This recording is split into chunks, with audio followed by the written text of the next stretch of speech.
What's on your top list? I mean, it's impossible to know what's coming until it comes, but where would you be looking? Right. I would think that North Korea would be at the top of just about everyone's list. It's been a tremendous year in terms of the ratcheting up of tensions between North Korea and the U.S. in particular. When you look at the progress Kim Jong-un's regime made in developing its ICBMs and in developing its nuclear weapons, that's still President Trump's top foreign policy challenge, and it's one that doesn't have a real clear exit point at this point. 6 weeks from now, we have the Winter Olympics beginning in South Korea. I think everybody would like to get through that without any additional missile tests or reasons to put militaries on alert. So, Bill, there's been an awful lot of tough talk on both sides with North Korea and President Trump.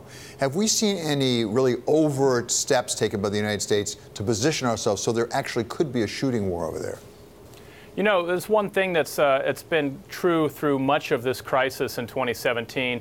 You haven't seen the militaries on either side making big, large-scale deployments to react to future conflict. And you certainly haven't seen things like the U.S. trying to pull dependents out of South Korea from its embassy or from its military families. Those are really the things that would raise serious alarm bells across the region. That said, you have had an increase in overflights. You've had, at one point, you had 3 U.S. aircraft carriers in the region operating jointly.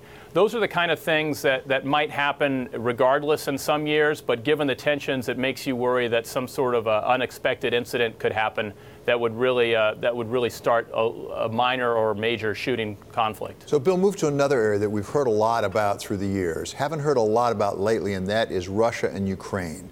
How delicate is that situation? Because that can flare up pretty quickly, as we learned.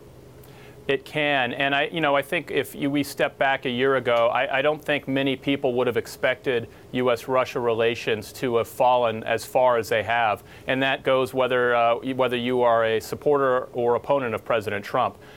Just in the last week, we saw the State Department issue new guidance saying that they would support more lethal defensive weapons sales to Ukraine. We believe that may include Javelin anti-tank missiles, which is something the Obama administration was never really willing to do. So the fact that this administration might consider doing that is definitely an escalation in this conflict, and it really shows how far relations have tumbled over the last year.